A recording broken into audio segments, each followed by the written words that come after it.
Boa noite a todos. Sejam todos bem-vindos a mais uma reunião do Conselho Administrativo do Instituto Paulo-Freire, no dia 1º de dezembro. Já inicio justificando que normalmente as nossas reuniões acontecem sempre nas primeiras e terceiras segundas-feiras do mês. Excepcionalmente, no mês de dezembro, nós estamos fazendo na primeira terça-feira. Devido ao mês de dezembro ser um mês mais curto, com recesso, com final de ano, com férias, várias coisas, ia ficar um prazo mais apertado, portanto, foi deliberado na reunião passada, na retrasada, que a data seria hoje, tá bom? Só para justificar. Na pauta de hoje, a aprovação da ata da reunião realizada no dia 16 de novembro de 2020, e a apresentação e deliberação sobre a política de investimentos de 2021, e no terceiro item, assuntos diversos.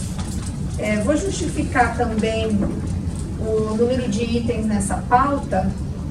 Em conversa, em discussão, eu e o André, nós achamos por bem deixar uma pauta um pouco mais exclusiva e voltada para a política de investimento, seguindo orientações do Tribunal de Contas, que sempre pede para que tenha bastante transparência, publicidade, foco, bastante tempo e espaço para discussão, antes que o Conselho possa avaliar e deliberar qualquer assunto que envolva investimentos. Portanto, essa pauta parece que estar curta, mas é um assunto também que demanda um tempo mais extenso e precisa de uma atenção mais direcionada e específica, tá bom? No item 1, a aprovação da ata do dia 16/11, que já foi encaminhada previamente por e-mail e pelo grupo de WhatsApp para que todos pudessem efetuar a leitura prévia e quaisquer alterações que julguem necessárias. Ainda assim, eu abro para saber se alguém quer fazer algum adendo, tem alguma colocação sobre a pauta. Sobre a ata, desculpa. Não? Uhum. Então, vou colocar em deliberação. Fábio? Aprovado. Edu? Aprovado. Edson? Aprovado. Nara? Aprovado. Eliette? Aprovado. Silene? Aprovado. Paulo? Aprovado. Eric? Aprovado. Então, por unanimidade, a ata do dia 19 de novembro foi aprovada. O item 2, então, é a apresentação e deliberação sobre a política de investimento de 2021. É o Douglas para apresentar? Vou começar, tem o E Bruno o também. Douglas A gente e o vai... Bruno. Vamos combinar como é que nós vamos fazer essa dinâmica, Douglas? Você apresenta aos poucos e a gente vai fazendo as perguntas conforme forem surgindo dúvidas, ou você quer apresentar tudo e discutir tudo no final? À vontade. À vontade. Eu acho que é melhor, conforme você for falando, a gente ir tirando dúvida Fica mais para não se fácil. perder. Vamos lá. Pode ser? Isso. Então Pode tá ser bom. tranquilo. Aí se algum conselheiro quiser, pede a palavra e a gente vai discutindo, tá bom, gente? Obrigada. Douglas, Bom, a palavra boa é noite você. mais uma vez, até para quem está assistindo a gente. A gente vai discutir hoje a política de investimento, que eu tenho o objetivo de tratar, que o objetivo que a gente vai seguir ano que vem, com relação ao cenário. Ano passado a gente fez a política de investimento, então a gente tinha bastante expectativa do que ia acontecer, dava para se desenhar um cenário pela frente, o que esse ano não é totalmente previsível. E a gente não pode trabalhar com os recursos públicos com achismo, ou o que a gente chama de feitiçaria econômica. Então, a gente vai discutir um pouco as variáveis, que a gente preferiu manter uma postura bem conservadora. A gente prefere esperar ter chão para poder fazer análise e eventualmente corrige a política de investimento, altera o que for necessário, do que arriscando, acreditando, porque assim, falar como economista pode dar certo, pode dar errado. Se der errado, não acontece nada comigo, é fácil, porque como se for muito assim. Quando a gente que decide, tem mais responsabilidade. Começando um pouco o relatório Focus, ele, para entender a importância desse relatório Focus, né, só para frisar, ele é uma média, mais ou menos, de 130 a 140 instituições financeiras que são cadastradas no Banco Central. Elas têm que ter equipe de análise macroeconômica E aqui são os valores, as medianas, os valores médios que eles encontram dessa instituição. Então, assim, o Banco Central vai lá e faz uma pesquisa de mercado semanalmente a essas instituições. E elas trazem os principais: IPCA, que até compara com os últimos 5 dias úteis, PIB, câmbio e Selic. Qual a expectativa que cada casa, cada instituição tenha? Ele traz uma mediana. Até um outro relatório que ele distribui, de tempo em tempo, se não lembro a periodicidade, as instituições que mais acertam, as que mais erram, as que mais acertam, as menos erram, as mais acertam conforme o tipo de prazo, curto, médio ou longo. Então, para quem estava acostumado com uma Selic, pagando, por exemplo, vamos pegar até o título público, pagando IPCA mais 7, 8, não existe isso já há algum tempo, e hoje está pagando IPCA mais 3,5, 3,4, 4, conforme o ano. De maneira que o CDI, se a gente entender aqui que ele fica até um pouquinho abaixo, a gente está pagando 2,9. A poupança, que a gente sabe que é 70% mais TR, estaria pagando hoje 1,4 ao ano.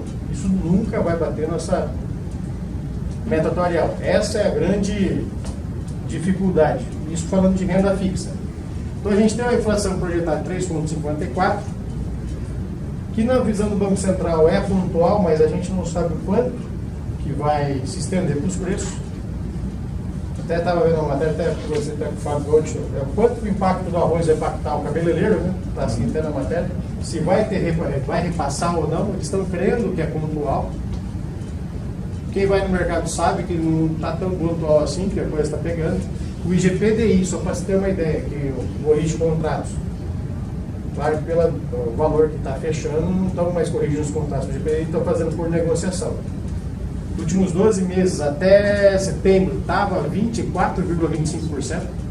Isso foi mais 12. O IPCA aqui está dando 3,65, 3,54, fechamento. Então está um descolamento e aquela coisinha, aquela questão do GPDI, do IGPM. A vantagem é que ele tem ele compõe uma expectativa de inflação. O que a gente chama de expectativa de inflação? Ele já busca lá na boca da fábrica o que está acontecendo com os preços. Esses preços podem vir ou não ao consumidor. Aí vem ao consumidor e cai aqui no IPCA. O quanto ele vai ser transmitido? Essa é uma preocupação violenta. E aí a gente vê até títulos públicos pré-fixados pagando 7%. É uma boa? Se virar a inflação, se virar 7% ou 8%, não é nada. Então é difícil até tomar postura com renda fixa hoje. PIB caindo, projeção dessas 130, 140 instituições financeiras, 4,5, câmbio 5,36.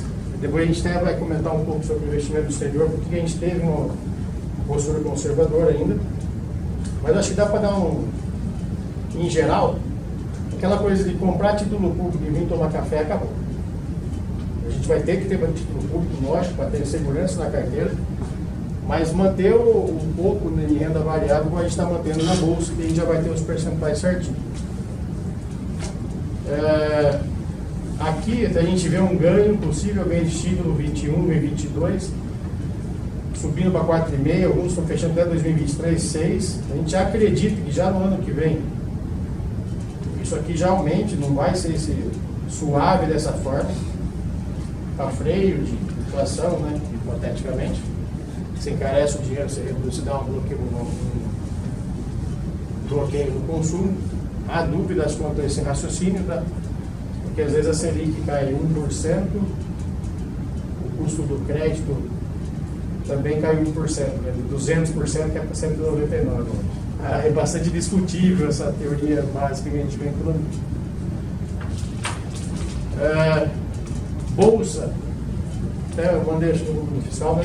Ou Glória, a gente saiu de janeiro a 120 mil pontos, março, aquele mês desastroso da nossa carteira, 60 mil pontos, já voltou, já não, né? Passou um tempo de 6 meses, ou menos. Então, já hoje, esse aqui é a hora que a gente pegou, é 17, o fechamento de hoje, 111 mil pontos. A gente pegar o câmbio, até comentar já, bastante questionamento a respeito do investimento no exterior que virou bastante moda. Exterior. A gente não consegue nem ter uma noção boa da bolsa aqui, imagina mais bolsa lá fora, aqui câmbio. Se vocês pegarem os fundos de investimento exterior, que é até 10% é permitido do PL, Alguns têm 45, 40, 50%, coisa mais linda de ver. Só que você pega o câmbio, ele também ganhou 40%. Então, de fato, a técnica ele sinaliza quanto foi a valorização de ativo e quanto foi sua moeda.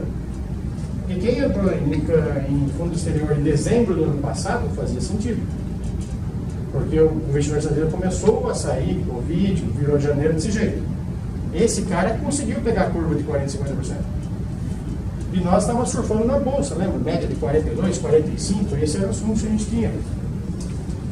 Então a gente está com cautela. Tanto é que hoje o câmbio já fechou 5,20. Se você pegar coisa de um mês atrás, estava 5,80, já está 5,20. Que é o investidor estrangeiro voltando na bolsa. Quando eu invisto no exterior, eu vou trocar dólar real, o ganho do ativo lá fora tem que compensar a perda do câmbio. Então a gente ficou com receio de, como tem uma análise de outras casas, eles têm câmbio a 5, 4,90, 5, 5,10, entrar no exterior também seria mais um exercício de fé do que um racional econômico. Como é dinheiro público, por pensão, não tem como, erramos, perdeu. O tráfego tem que ser um pouco melhor. Isso é bom para a gente. Nos próximos dias, quando chegar os extratos atualizados, a nossa carteira deve ter esse impacto, mais 15% só no mês de novembro. Isso é ótimo. Trabalhar um pouco agora a questão da meta da rentabilidade. É uma portaria da Previdência que ela coloca o tempo que você quer amortizar o seu déficit e qual vai ser a meta. O que acontece aí? Daria para zerar o déficit atuarial. Se eu vir aqui e colocar, por um exemplo, uma taxa de 20%. Só que isso daí acontecia muito isso em RBPS. Quero melhorar o déficit atuarial, aumenta a taxa para 20%. Só que aí, qual que é o raciocínio? Estou falando que meus fundos anualmente vão render 20% ao ano, a carteira toda, e eu vou dar conta de pagar. Então eles fizeram o que? Você não pode fazer nem mínima, então você vai botar IPCA mais 0, batimento todo ano.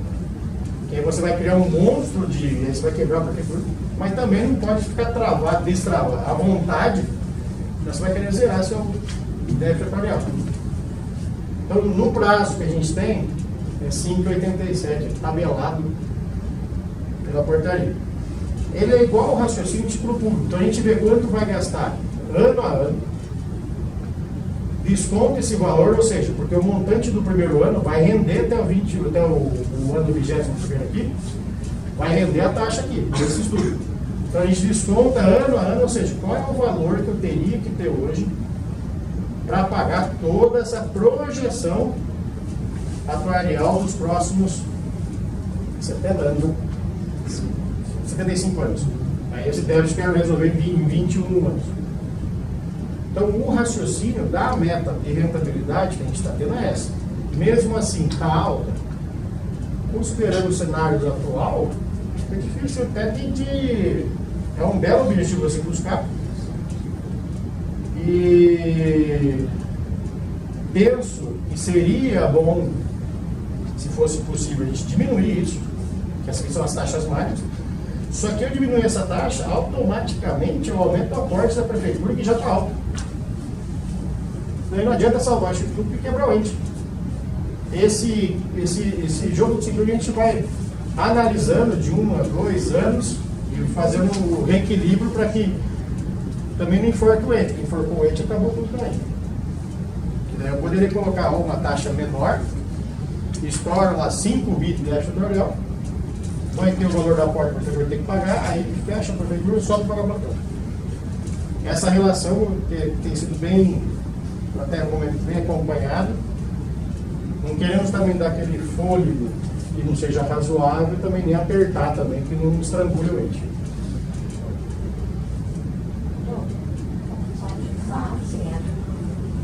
É uma curiosidade mais assim, do cenário nacional. Você falou, a gente frequenta mercado, você vê o arroz, a carne, o óleo, né?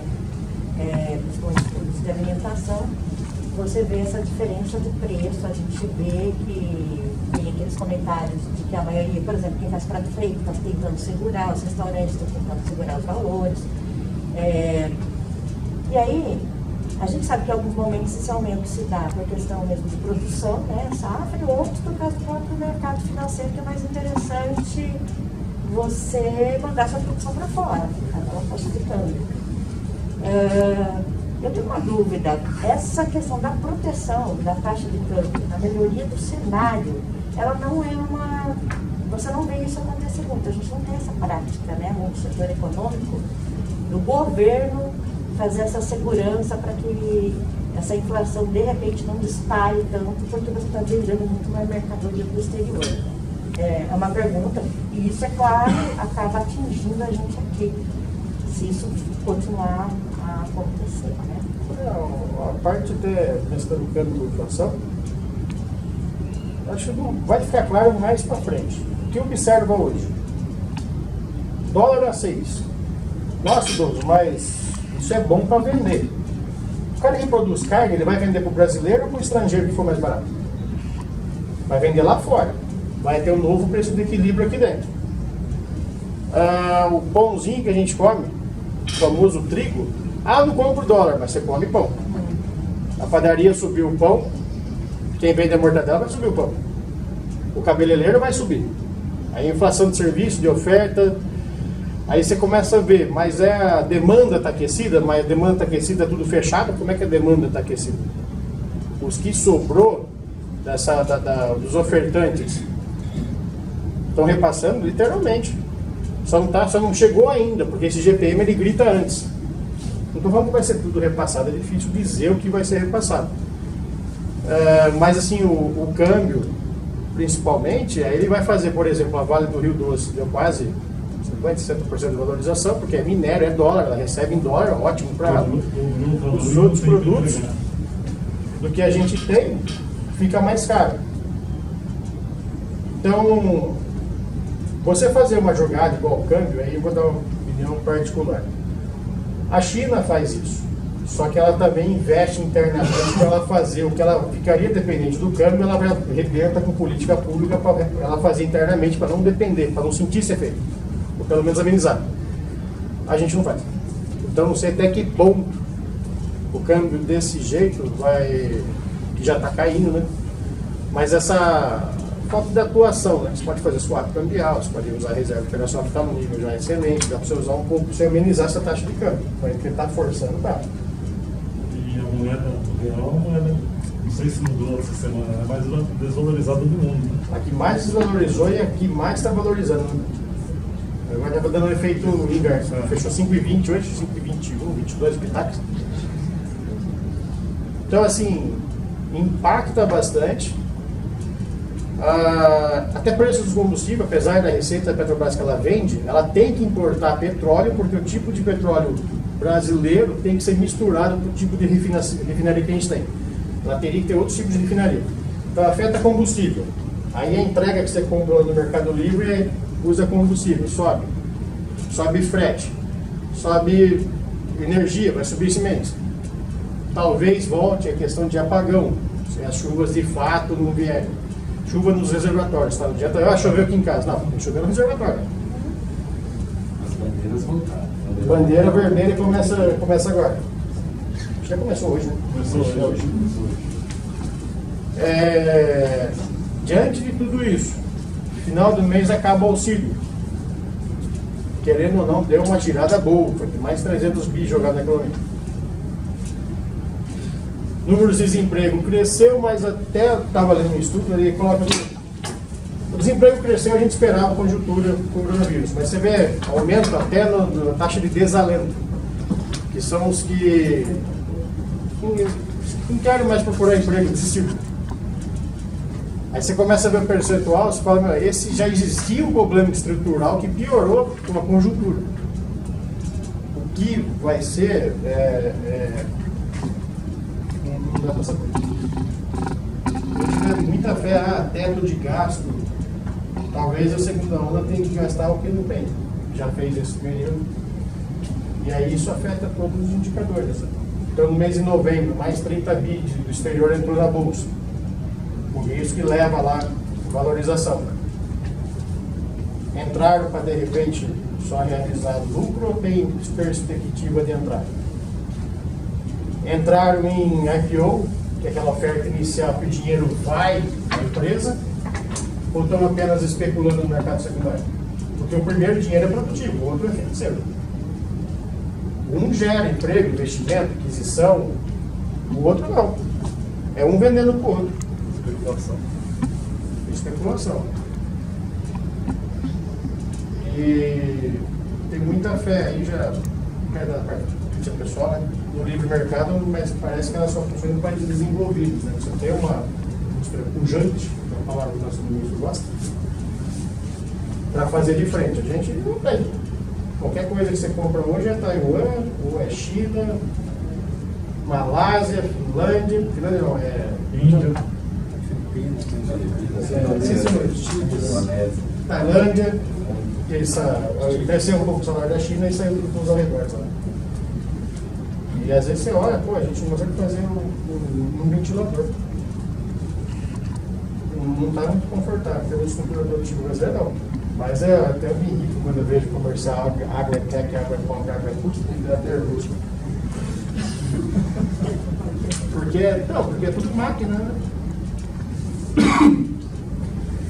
Mas enfim, da bolsa, isso, notícias boas para nosso carteira alocada em 30%, a gente trouxe o enquadramento para a gente comentar um pouco. Não dá para saber se é temporário. Cada semana é assim, o Biden falou isso é bom, cresceu a bolsa, é um espetáculo, touro de ouro, né? Então, o famoso touro. Semana seguinte ele falou a mesma coisa e não teve efeito. Então, a gente tenta ficar fora desse achismo, né? Meta. Do projeção, com a certificação nível 1, a gente ganha uma gordurinha um pouco a mais, tá? Crédito privado, ações, do exterior manteve, vai ter um ganho um pouco superior, mas conforme o nível que a gente vai subindo. No nível atual que a gente pretende usar, somente ações, mas pretende com cautela, tá? E a gente vai passar para vocês aí.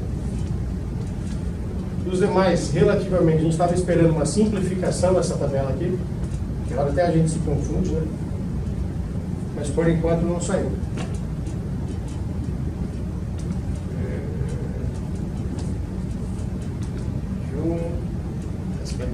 Tá. A gente pretende manter o quê? Os 20% da carteira de títulos públicos, direto, 40% em fundo de títulos públicos, 30% a gente limite a alocação de 2020 a 2021. A gente está diminuindo um pouco a posse, a gente fez um ajuste, que na verdade estava 40, mas não está usando os 40, tá? É título público, vai ter que não compra direto, em vez de ficar pagando eventualmente, por menor que seja, taxa de administração. Porque eles têm velocidade de operação.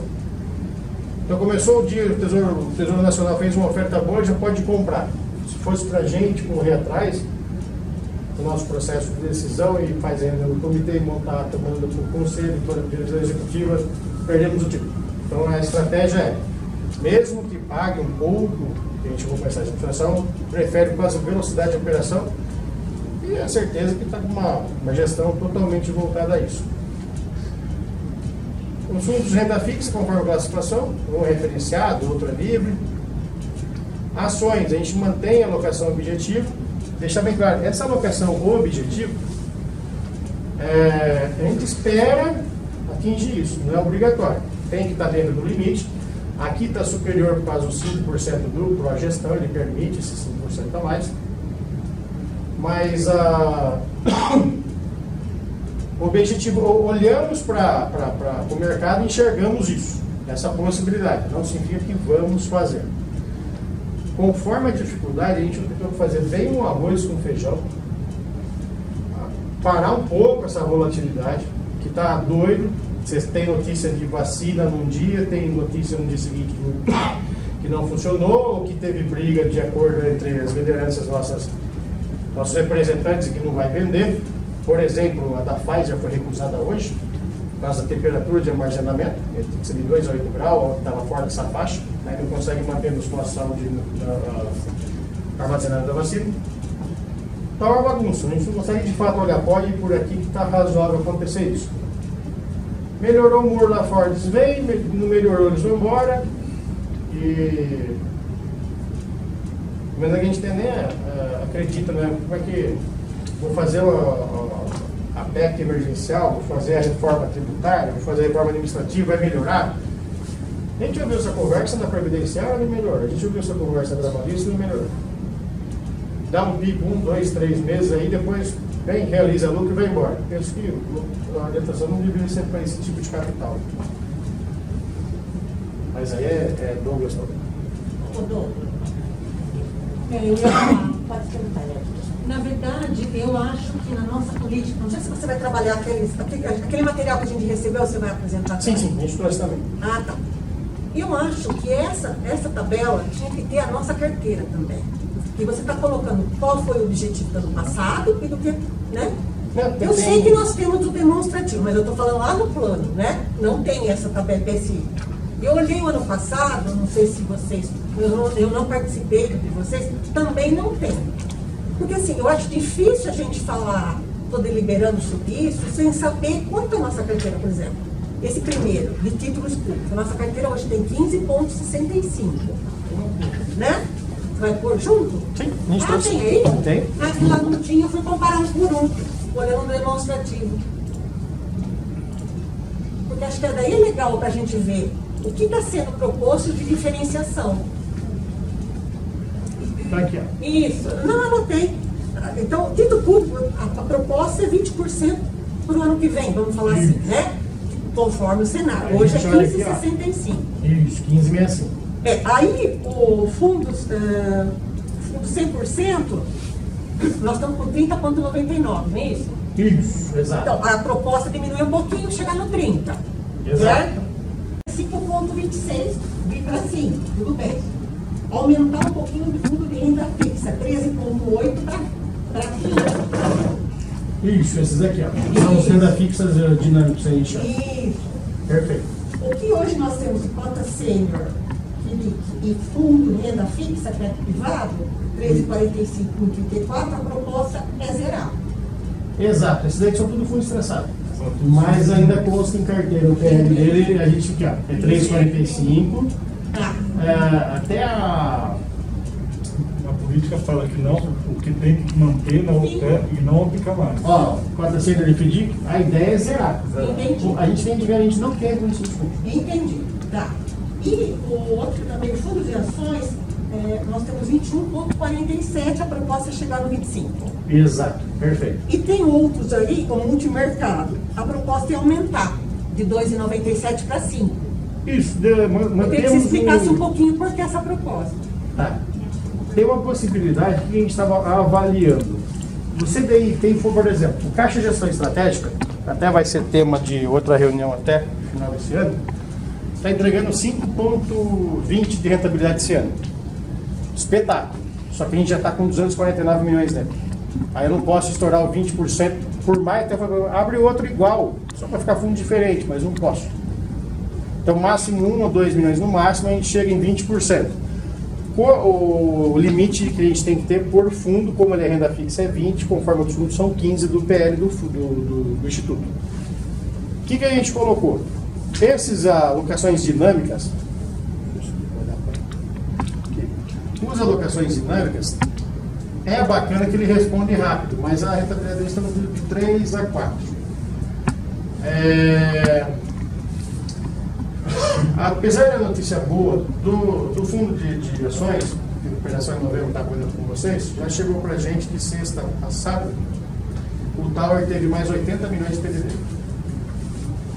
Que representa que na nossa carteira, esse Tower 1 aqui vai diminuir para mais 12 milhões aqui. Cadê o Tower? Em cima. Então esses 40 vai cair mais 10, 12. Como o nosso PL tem essa variação, para a gente não configurar, por exemplo, assim, se eu tivesse a Douglas, a gente tem 1 bilhão em CDI. Eu consigo planejar meio meu 20% que eu posso ou não posso. Como tem essa bagunça, o que a gente fez? Vamos deixar uma gordura no multimercado. E, eventualmente, precisar trocar, a gente tira daqui para o outro. E se for multimercado, caixa econômica e tal, um valorzinho e pouca coisa também. Porque o FDIC, a gente pretende limpar a carteira por hora até o FDIC da Caixa. Estava com 1,7, 1,8 por causa da precificação no mercado. Não estava legal. Esse fundo aqui a gente está estudando para a gente já começar. Entrou uns 12 milhões de recuperação do Tower, mais compensação, já está em 249. A gente precisa reduzir para a gente atingir os 20% do PL do Instituto. Tivemos o PDD aqui dentro do Tower, diminuindo as carteiras. Então a gente está esperando agora o fechamento de novembro, que foi ontem, para a gente descobrir quanto que é isso aqui. Para saber para onde a gente vai.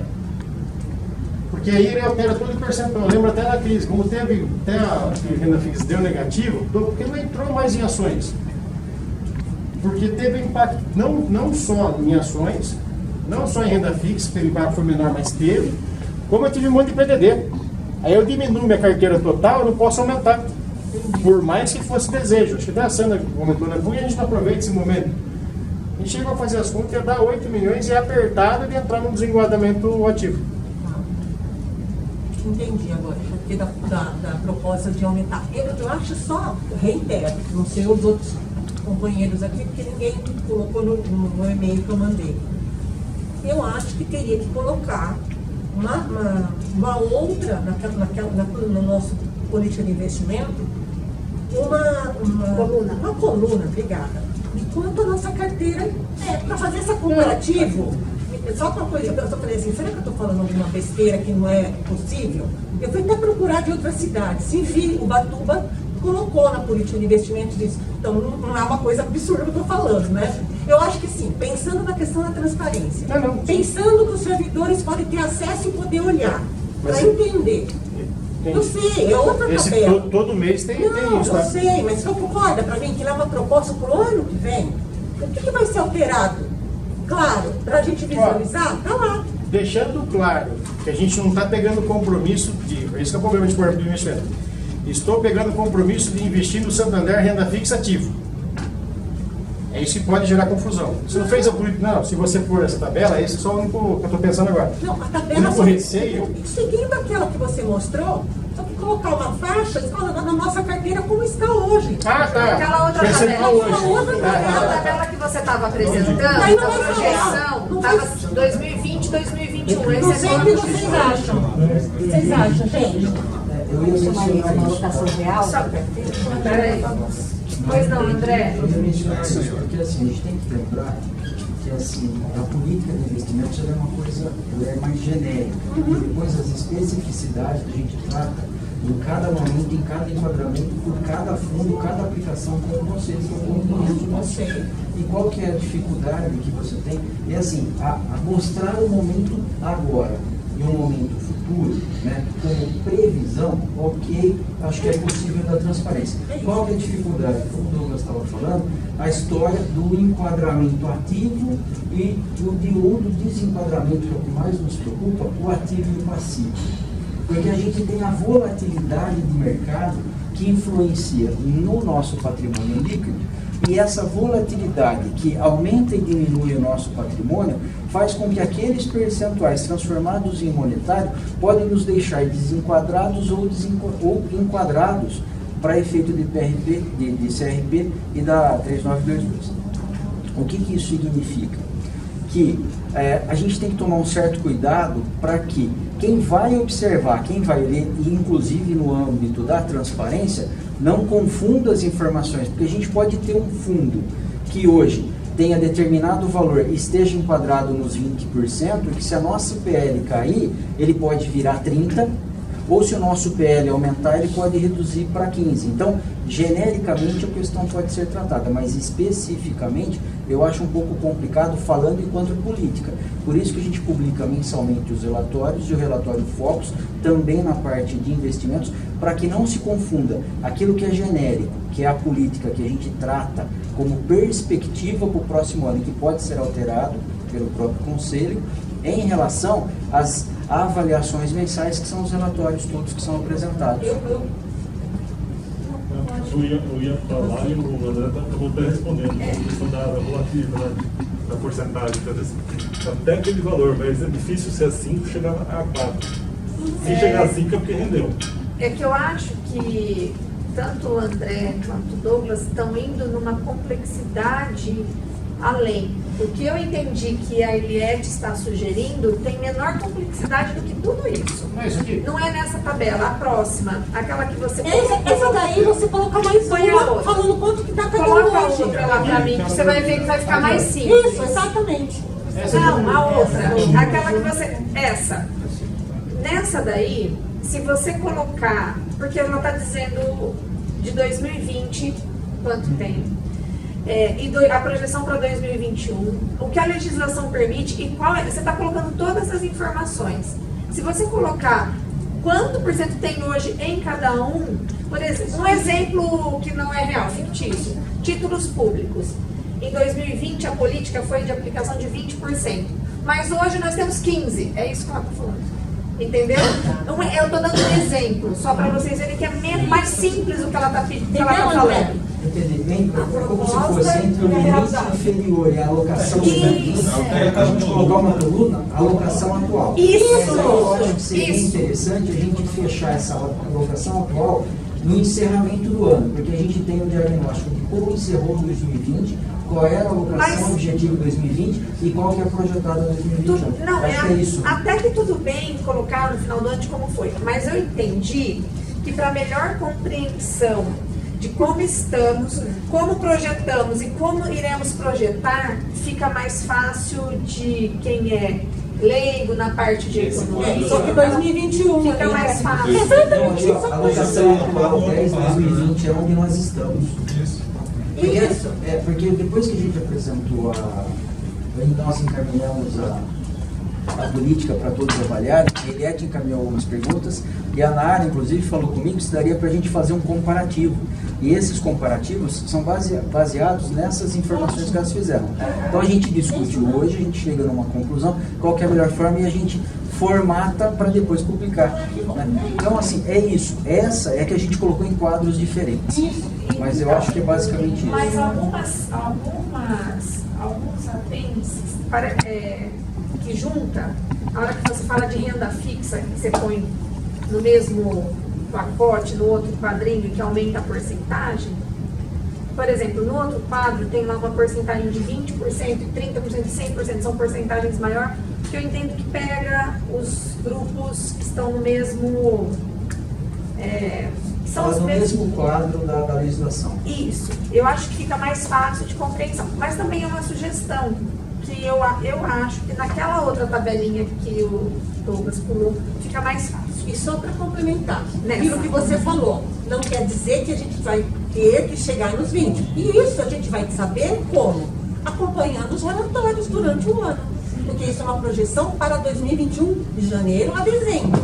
Não quer dizer que até junho tem que estar ok, até dezembro tem que estar ok.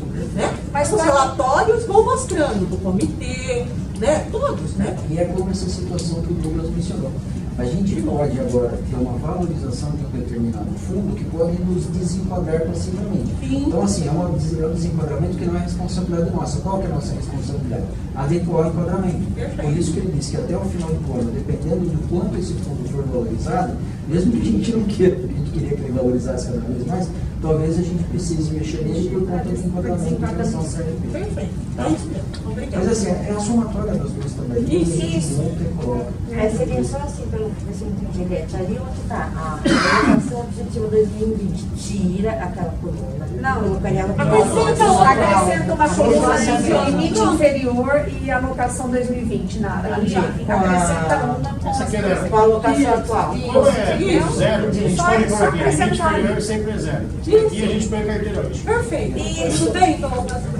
É só isso. É só que a gente precisa esperar, porque a gente tem um delay para receber os extratos, até por isso que a gente está agora no dia 1º de dezembro, e os dados são baseados no mês de outubro, porque a gente tem um delay para recebimento dos extratos, de valorização da carteira, Aí para vai poder fazer o lançar marco que vocês na política. colocam. Aí a gente vai adequando conforme os fechamentos, se vocês concordarem. Tá bom? Perfeito. Tudo bem? Pode ir lá. Então, Mais assim, alguém, É gente? importante observar que a ideia é ter margem tanto para títulos Preocupa fundo de títulos por causa da agilidade em operar, tá? Se hora é desejável você estar em letras prefixadas, hora você quer estar em letra de inflação mais taxa de juros, em PNB, hora você vai ter que fazer a operação compromissada. E na última reunião, né, tem que ter combinado pelo depósito voluntário, tá? Não compulsório, é voluntário que eles vão remunerar. Então a ideia, né? A gente manteve os mínimos, alguns a gente até zerou, mas olha, a gente quer zerar. Um ou outro que em 2021 a gente está colocando fundo do mercado, que já tem um pouco, né? Porque já tem o super. É uma gordura para a gente fechar os 100% que a gente tem que ter da alocação objetiva. Pode ser removido. Questão de fundos de investimento no exterior, mantemos um pouco a cautela.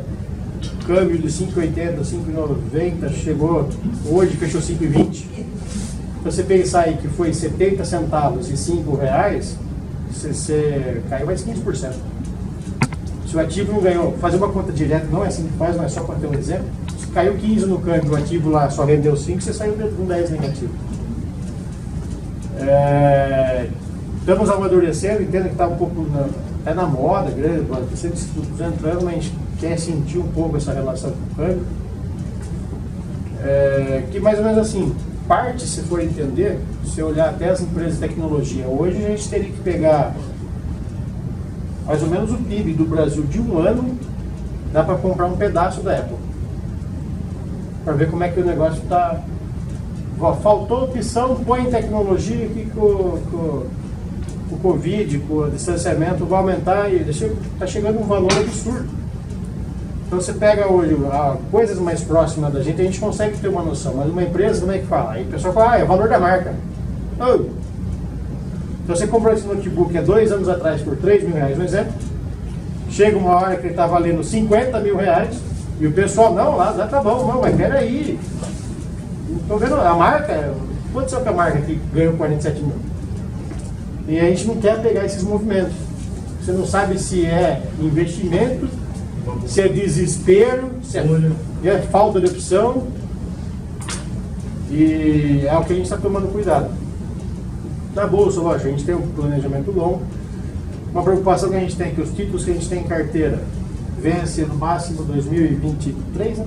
22, aqueles 200 milhões, 24, um pedaço fica para 2024, a gente quer realocar, então a gente está aguardando. A gente viu a matéria de diversos investidores, né, com todo o dinheiro em CDI esperando o Tesouro abrir a boca para pagar mais juros. Eu falei, não, mas a gente também está esperando, calma, não é só isso. Porque como eu vou ter vencimento, eu sei que pelo menos nos próximos 2 anos eu vou ter esse fluxo de caixa entrando, eu posso, pelo menos esse valor, se eu tenho em outros fundos, eu posso alocar, que eu precisar pagar benefício, eu tenho fluxo de caixa para isso. Até a questão da ALM, a gente ficou um pouco com receio de correr atrás esse ano, por causa da volatilidade, de trazer aqui, investe, se você botar todos os ativos, vai parecer, investe em ouro, em Bitcoin. Então a gente ficou meio que assim, dada a volatilidade, que não está um negócio, você tem 15 anos de IMAB rendendo. Capaz de ter colocado em IMAB e entrar em IMAB da carteira de novo, sendo que IMAB está fechando negativo, se for prazo longo.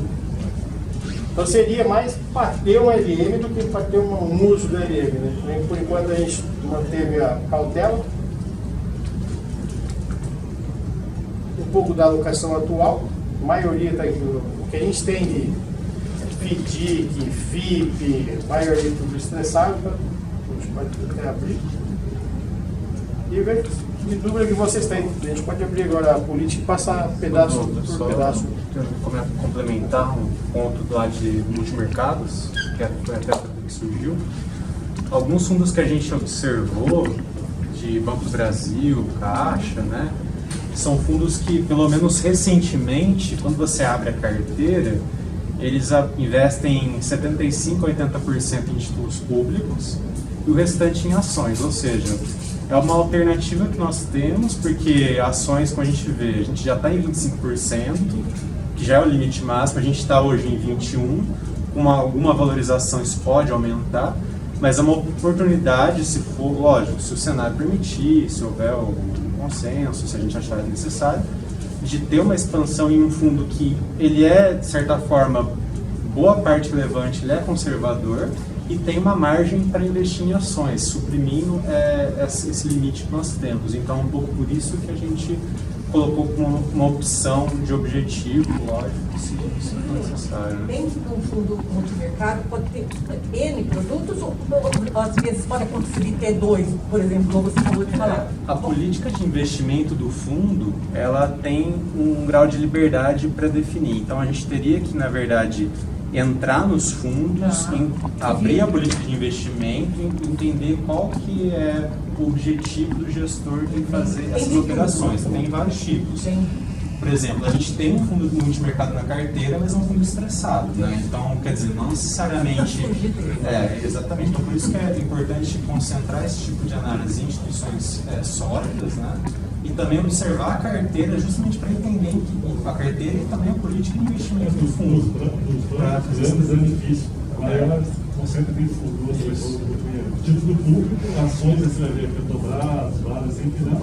Que é uma... Você sabe, Fábio, eu fico um pouco preocupada quando a gente fala assim, não é ofensivo, tá? Com essa banalização de, não, é difícil, que os bancos grandes, todo mundo tem a receita do bolo que dele crescer, ficar fofinho, maciozinho, gostosinho. Mas por que então que essa desgraceira dessas carteiras, desses fundos estressados, já que os bancos grandes, já que... Então, não é tão óbvio, né? Parece, não é tão óbvio. Ou então o que é óbvio não é seguido, né? Então, assim, eu sempre fico muito... Me dá até complicação. Quando falo em fundo de ações, quando falo de multimercado, eu falo, me vai me dando um negócio. Eu entendo a necessidade, eu entendo inclusive a exigência do percentual que precisa constar, mas a gente precisa mesmo ter esse cuidado que vocês têm, e eu sempre faço questão de exaltar esse comprometimento de vocês. E não levar muito, assim, não, bancos grandes, porque a gente vê de tudo. Não, até A a gente parte vê, comercial, ouve de tudo. você está coberta de razão, né? Você conversa com o gestor dos bancos e a gente tenta extrair a parte econômica da coisa. Sim. Porque se você levar a sério, é assim, o Sandra, esse final de ano, Corolla vai bombar, compra Corolla. Aí você fala, tá, mas o que você tem na casa? Tem um fundo aqui que compra Fusca. Então, Mas você está com a análise toda indicando que é Corolla, você quer vender o Fusca. Entendeu? É essa crítica que a gente vai tomar cuidado. E aí a gente vê exatamente isso que você falou há uns minutos atrás do notebook. O notebook custava 20, mas 50, mas só porque a marca é a mesma coisa.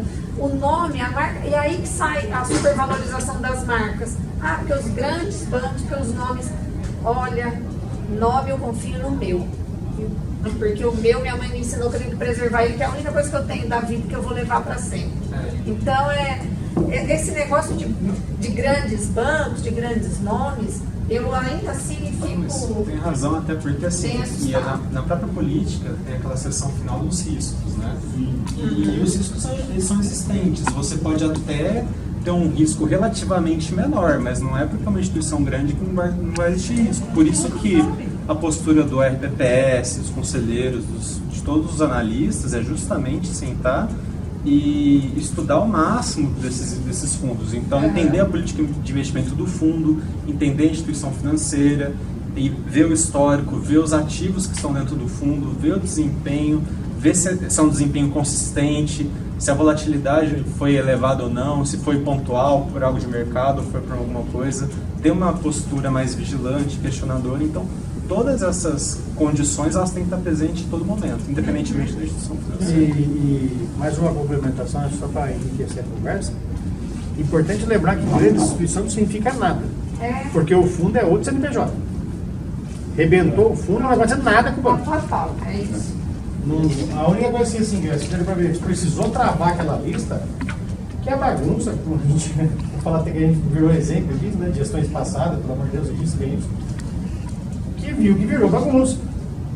De repente, vira e mexe, a gente vai ver no mercado, até casas menores, com bom trabalho de gestão, a gente não pode, porque foi o dado que não está tendo bom uso da liberdade, restringiu mesmo e pouco. Mas lembrar que grandes bancos não significa muita coisa. Também entrando na nossa cabeça, até o homem está falando de outros, faz um tempinho já. Mesmo os grandes bancos, agora virou moda fazer fundo espelho. A gente tem um que é bom, né? O Bahia. Todos os bancos, até a Caixa Econômica vai ter o espelho desse banco. Quer dizer, está direto no Bahia, mas se tivesse uma desconfiança, agora está na Caixa desse banco de confiança, aí que você quebra a cara, né? Você queria falar, André? A gente tem algumas coisas que a gente precisa, e depois eu vou discutir com vocês ao longo dos próximos meses, 2 meses, e até pegando a premissa da conversa e das preocupações que o Conselho tem, que Sandra e Eliette apresentaram agora. A gente tem que entender que qualquer aplicação que a gente vai fazer, qualquer novo investimento, não pode mais ser feito aí na aventura. E a gente, acho que nesses 1 ano e meio, esses 2 anos praticamente que a gente está junto, a gente demonstrou que a gente não entra em aventuras. Existe até, eu sugeri no grupo, no passado, para que as pessoas assistissem algumas videoaulas, alguns vídeos de um conselheiro do Tribunal de Contas falando sobre fundos de investimentos, a diferença entre você bater meta atuarial com aventura e você não bater meta atuarial com consciência, com liquidez. Como que isso vai ser interpretado pelo Tribunal de Contas. Então, qualquer investimento que a gente vai fazer hoje, independente de onde seja, grande, pequeno, médio, para lá, para cá, que vira à esquerda ou vira à direita, é muito importante a gente continuar com essa discussão, e eu estou falando isso agora, e isso tem que valer para o futuro, que a gente passa, outros vêm, e assim, aquele processo de encaminhamento das lâminas, abertura da carteira, avaliação, se aquela proposta de investimentos está em acordo com a política de investimentos, as adequações que precisam ser feitas, as investigações que precisam ser feitas sobre aqueles CNPJs de gestores e administradores, precisam continuar existindo. E mais que isso, se vocês pegarem os nossos balanços gerais do Tribunal de Contas dos últimos anos, a gente tem muitos apontamentos em relação ao tema investimentos. Do que diz respeito ao Conselho, algo que eu não concordo mais que o Tribunal de Contas continua falando, é que a baixa qualificação dos conselheiros para tratar dessas questões. Eles falaram isso novamente ano passado, a gente rebate que nós não concordamos. Mas nós não concordamos agora, porque a gente sabe como no passado acontecia. Mas mais que isso, o Tribunal de Contas ele tem cobrado muito da gente que nós tratemos os investimentos com pautas específicas. Se vocês observarem os balanços gerais do Tribunal de Contas dos últimos anos, o Tribunal de Contas não fala de compras, licitações de contratos. As aposentadorias, eles tratam nos processos de aposentadoria individualmente, fazem um ou outro apontamento só. O que eles cobram de nós colegiadamente? Fundos de investimentos. Então, uma das coisas que eu traria para vocês, para nós discutirmos, pensarmos isso para o próximo ano, é que quando nós formos tratar de investimentos, que a gente faça pautas específicas, para a gente esgotar o assunto, tirar todas as dúvidas, que nós continuaremos mandando previamente, mesmo que a pauta da reunião seja curta, mesmo que seja uma extraordinária, para a gente demonstrar para o Tribunal de Contas que a gente tem tratado as questões como elas merecem ser tratadas, para resgatar um pouco também da nossa imagem, para a gente não continuar sendo tratado pelo Tribunal de Contas como uma ilha de ilegalidade, como eles enxergam o município hoje. Na verdade, André, eles cobram mais do CPA-10 para nós, na verdade. Não só Na isso. verdade, não. É uma formação acadêmica? É assim, eles confundem um monte de situações. Então, o que eles inclusive, em alguns balanços gerais, eles dizem que os conselheiros não têm formação profissional adequada e nem experiência no mercado financeiro para ser conselheiro. O que isso é um absurdo, porque ele não está falando de um membro do comitê. Exatamente. Ele está falando de um conselheiro do investimento especificamente. Mas dá para entender num certo ponto? É o nosso histórico. Não é só isso. Eu acho que dá para entender por outro lado, André, por quê? Se nós vamos deliberar, nós vamos deliberar em cima do quê? Eu tenho que estudar. Não é só vir hoje à noite aqui, ver os e-mails, não é? Eu tenho que estudar, eu tenho que ler, eu tenho que procurar, eu tenho que conhecer as portarias, eu tenho que conhecer tudo, né? Então, no ponto eu não acho liberado, porque é uma coisa muito séria, né? E muita gente tem ideia que a gente vem aqui duas vezes por mês, né? E não precisa fazer nada, basta vir aqui. Não é assim, conselheiro, né? Então, assim, num lado eu consigo entender, porque acontece isso com muita gente. A gente sabe, só um minutinho, peraí. Só que, por outro lado, de repente, eu poderia pensar a nível do plano do ano que vem. né? Daqui a pouco vocês já estão elaborando. Uma capacitação para todos nós na parte de investimento. Então, específica. Mas aí tem duas questões. Primeiro, Eliette, que assim, para esse ano, por exemplo, para 2019, nós já apontamos no balanço geral que todos estavam certificados e passaram pela capacitação do CPFS, nós tivemos curso. E assim, se você está certificada minimamente com o primeiro certificado da Ambima, você já teve esse curso que você está falando. Então, esse é o primeiro aspecto. Mesmo assim, houve o apontamento. Então, eles continuam fazendo confusão. E no segundo momento, nós estamos aguardando essa definição de qual certificação será exigida para cada ambiente de gestão do RPPS, para a gente poder pensar no que fazer. Exato. Tem uma coisa que você falou, mas o Tribunal de Contas do Estado de São Paulo também vem diferenciado nisso daí. Antes, a PPS não tinha nível superior. Depois ela também que não tinha certificação do CPA. Agora tem nível superior, tem CPA, mas ele acha que tem que ser da área econômica. Resumindo, então numa eleição você vai poder participar quem é economista? Não podia ser uma eleição aberta. Então, também, teria que ter uma prova de seleção. Aí vem uma. Né? Como Estado, aí vem o governo, que é nível federal, que o André falou, faz uma portaria, mas não regulamenta ela. Aí você fica, né? Fica perdido, né? Na verdade, você tem razão, Eliette. O problema é que a razão que você tem, que nós concordamos com tudo isso, não é a aplicação que está sendo dada pelo Tribunal de Contas, que a gente espera que seja corrigida agora com a regulamentação da 13846, né? De quais níveis de certificação, porque se o próprio Ministério da Economia, através da Secretaria de Previdência, disser para a gente, e o Comitê de Progestão que está tratando disso, olha, o certificado para o conselheiro é esse, para o gestor é aquele, para o comitê é este, eu acho que não tem mais o Tribunal de Contas do Estado de São Paulo falar, porque também tem divergência de interpretação entre os tribunais de contas no país. Então, essa A votação que eu comparei do Paraná com aqui, né? Era mais ou menos parecida com a questão do nível superior. Agora pararam de falar, que aqui se bobear, que eu falei, se for ver aqui, quem tem formado em economia? Tem o Edson trabalha na parte de licitação. Tem um pouco de noção, mas não é formar na área. Então, o Tribunal de Contas também, às vezes... Eliette,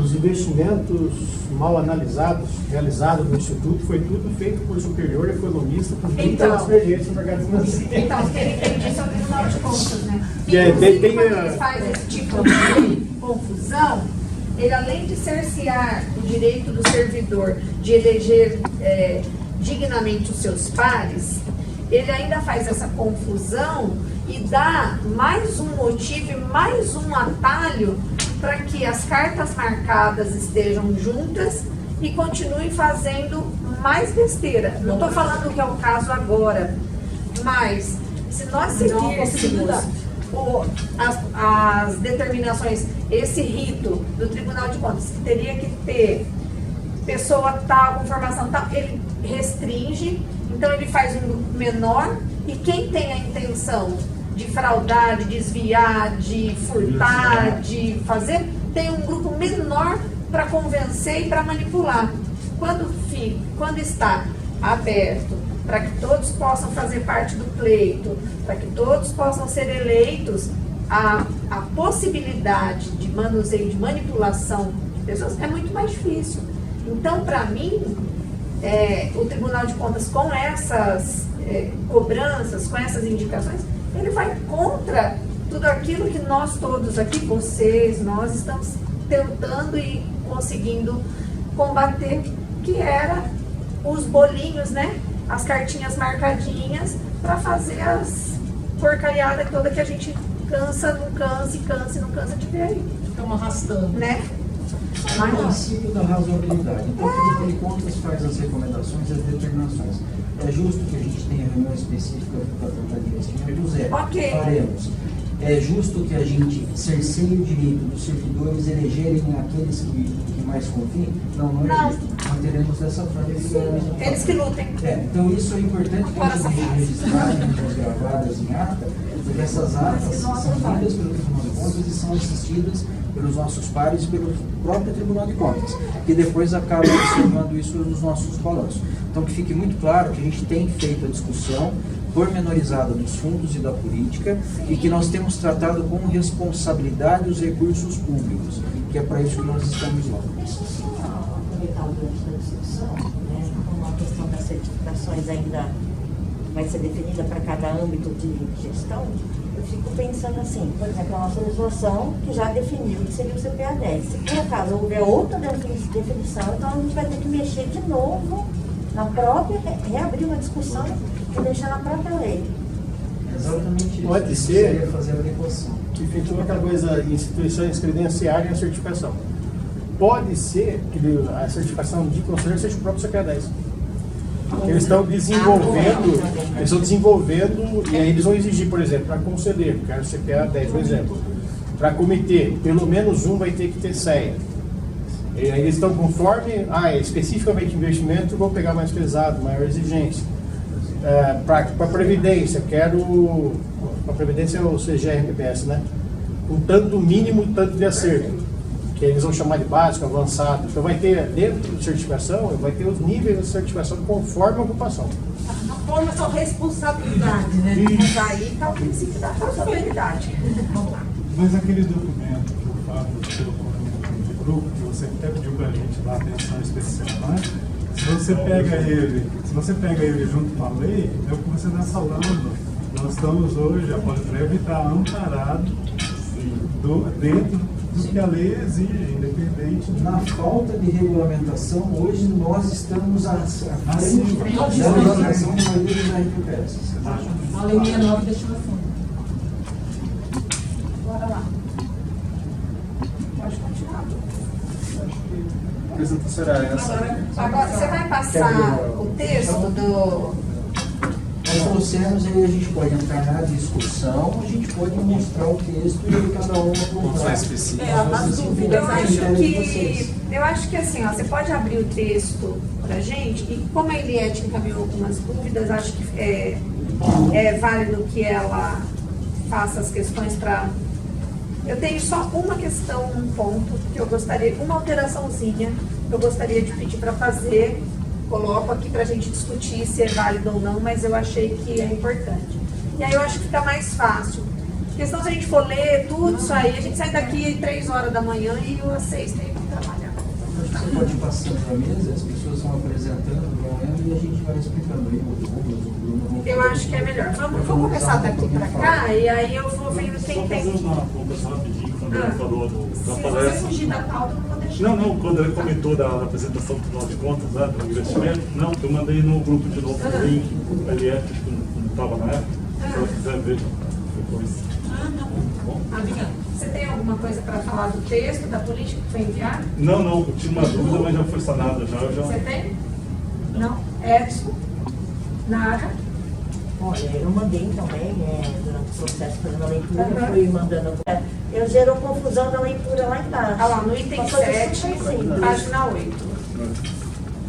Aqui, Página está 9. marcado. 7. É só isso mesmo que eu acho que... Ó, eu vou fazer então a minha observação. Eu só tenho essa observação porque eu vi que a Eliette já tinha enviado as observações e aí eu li posterior as observações dela.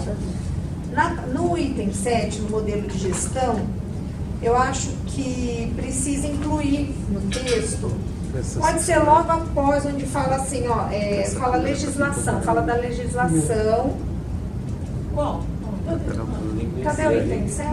É esse o 7, gente? Tá na página 9. Douglas. Ah, certo. Aí, ali, ó, na última linha, respeitando os parâmetros da legislação, eu acho que ali dá para acrescentar, Qual a legislação? eu acho que dá para pôr uma, aqui, ó, na última linha do item 7. Respeitados os parâmetros da legislação, aí antes de terminar e definidos nessa política, ou tal, pode ser aí ou pode ser em outro lugar, eu achei que aí encaixe bem. Está dizendo que se tiver alguma alteração, eu acho que vale a pena ler esse parágrafo para ficar claro o que eu quero dizer, senão vai ficar confuso. A gestão das aplicações dos recursos, de acordo com o artigo 3º, parágrafo 5º, inciso 2º da portaria NPS 519 de 2011 e alterações do Instituto de Previdência dos Funcionários Públicos do município de Paulínia, São Paulo, será própria. Ou seja, o Instituto de Previdência dos Funcionários Públicos de Paulínia realizará diretamente a execução da política de investimentos e de sua carteira, decidindo sobre as alocações dos recursos e respeitando os parâmetros da legislação e definidos nessa política. Eu quero pedir, e é uma sugestão, se vocês concordam ou não, a gente pode discutir, será própria, ou seja, o Instituto de Previdência realizará diretamente, e eu queria que colocasse, após deliberação pelo Conselho de Administração. Eu quero dividir essa responsabilidade e quero que fique claro na escrita que todas as alterações e aplicação da política de investimento vai ser decidida pelo Conselho de Administração.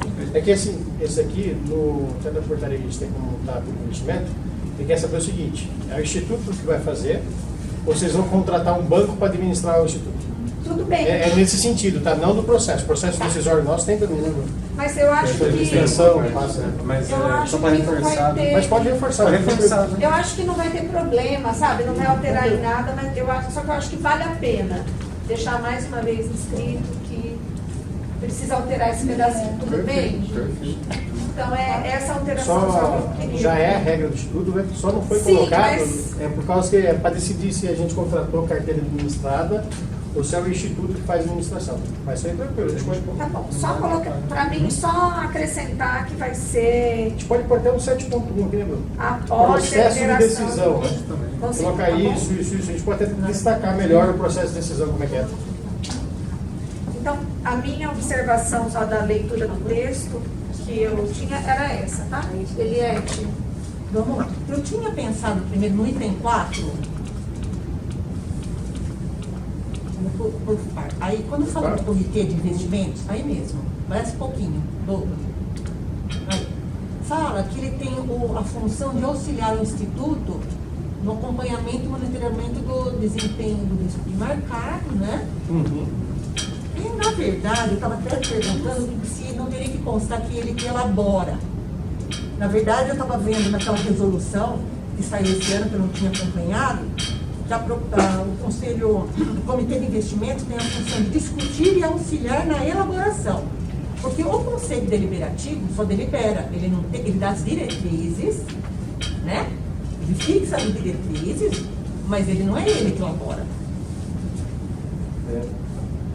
Então, a gente tem uma certa dificuldade, a gente já conversou sobre isso anteriormente, na legislação local.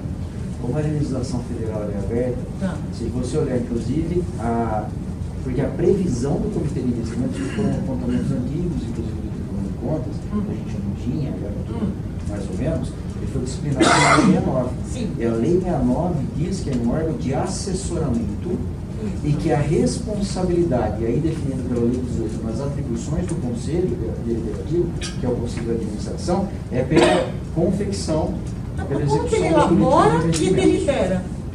Mas é, Não é? a responsabilidade é Uma pessoa que vai elaborar, vai delibera. mas aí Ele é. é uma terminologia legal. A gente tem que tomar cuidado, eu fiz esse alerta até com a galera do pessoal do regimento interno, que a gente tem que tomar um cuidado, porque como tudo passa depois de elaboração jurídica, para a gente não colocar num regulamento que regulamenta a questão aquilo que não está com previsão legal, porque ele fica incompatível e se torna irregular. Então, esse é um apontamento, por exemplo, que se você olhar o texto aqui está ok, mas para colocar isso que você... Porque eu acho que é interessante, a gente pode propor nas alterações das leis futuras, principalmente nesse caso na Lei 18, que a gente faça essa previsão. Perfeito. Então, eu sempre brinco com o pessoal do nosso jurídico lá, eu falo com a Paulinha, Paulinha, cadê o nosso caderninho? Porque cada vez que a gente pega esses detalhezinhos, marca no caderninho, porque no momento oportuno, e a gente tem tentado esse momento oportuno o tempo todo, a gente precisa fazer esse rol de alterações que já está atrasado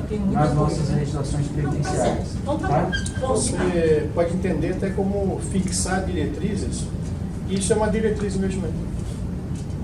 Eu, só entrando no gancho, agora eu não lembro, no próprio manual do Progestão, ele traz a definição que ele é, tipo, eu acho que lá na página 6 ou 7, quando fala do comitê, porque eu tenho ele aberto aqui.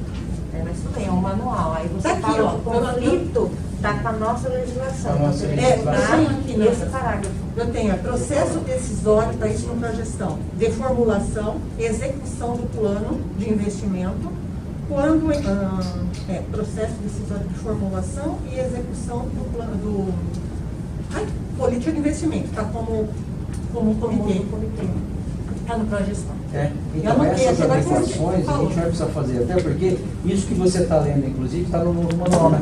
Que já foi alterado em relação ao primeiro. Então, acho que é legal pegar esse gancho daqui Então, também. essas alterações a gente pode fazer, mas o que a gente tem que tomar cuidado é porque assim, certo. a gente publica a política e manda para a Secretaria de Previdência. Quem nos audita é o Tribunal de Contas. E o Tribunal de Contas compara a legislação com o regulamento. Agora você anota mais um no caderninho. Mas é um bom apontamento para a gente pensar nas adequações legais. E a gente vai ter muita coisa para fazer ainda. Tá. A minha dúvida era parecida, Não. não, tem uma lista. Mas eu estou falando do item 4, também tá. com relação, porque na prática é o que acontece, né? O comitê elabora e nós deliberamos, né? E aí não está bem claro essa função.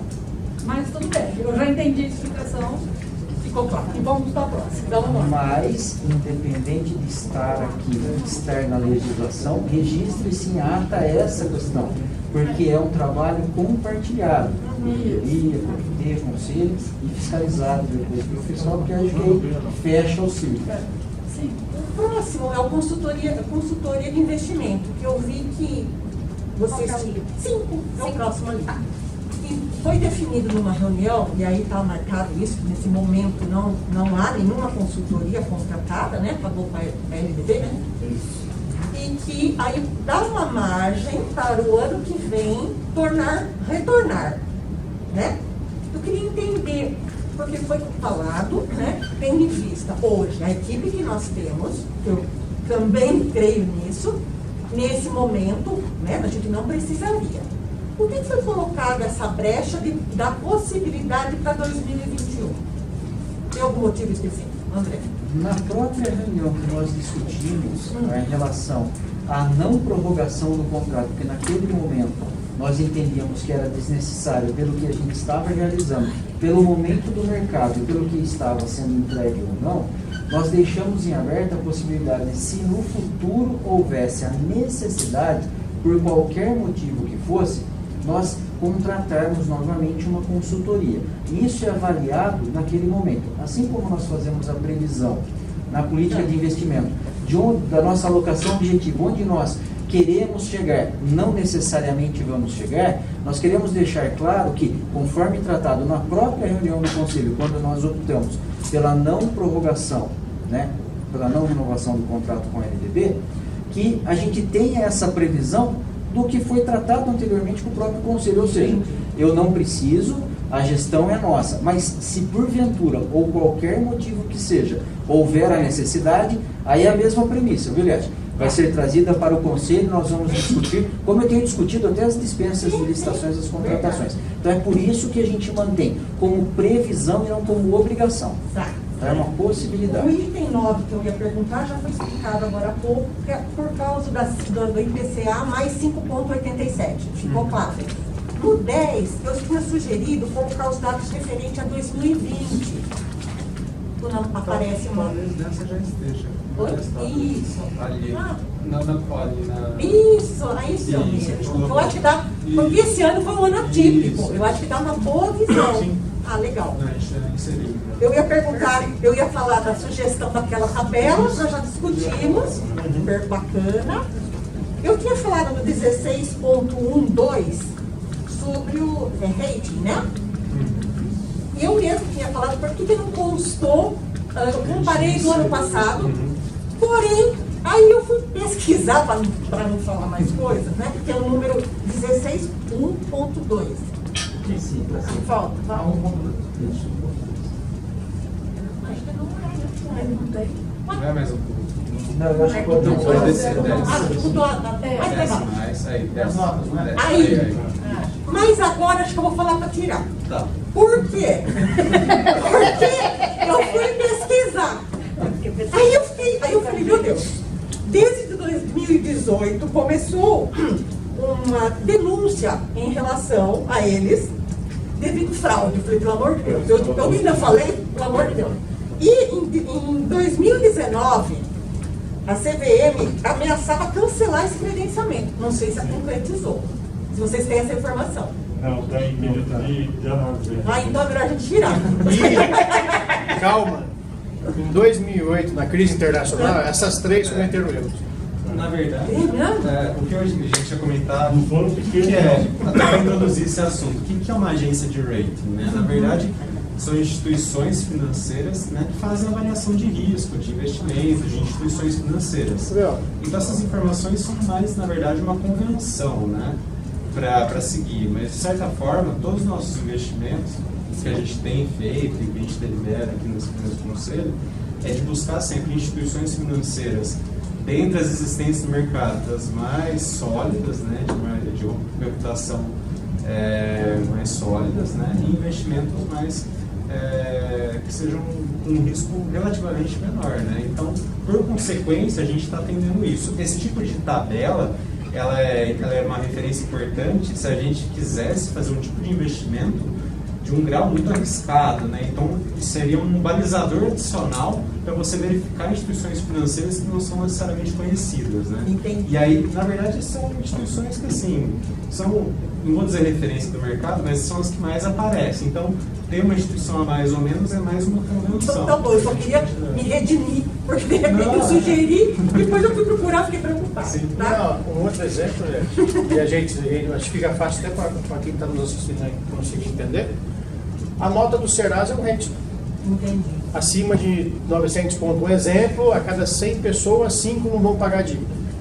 De 700 a 800, 10 pessoas, 10% não vão pagar dívida. Realmente. Aí, claro, que não, a gente não se vincula a nenhuma Deus dessas e depois Utiliza, tá ligado, né? Porque assim, ó, não tem vinculação. esses três aqui são os maiores, vamos chamar, gerentes de crédito do mundo. Por quê? Na política de investimento dos fundos no exterior, posso investir no Brasil, se ele tiver pelo menos com B, as letras eles podiam fazer igual para você, tá, né? B, pelo menos AAA. Abaixou a nota do Brasil, eles têm que sair daqui. Por isso que é uma briga, a Muda, a Standard Poor's, a Fitch, rebaixou o Brasil. Por isso que aí os fundos de investimentos que estão alocados em Brasil têm que sair porque desenquadrou na política de investimento. Entendi. Essa é a importância deles, tá? Tá. Obrigada. Agora tá claro. 16.5. Andou bastante. 4, 5. Aí. Tá. Deixa eu lembrar.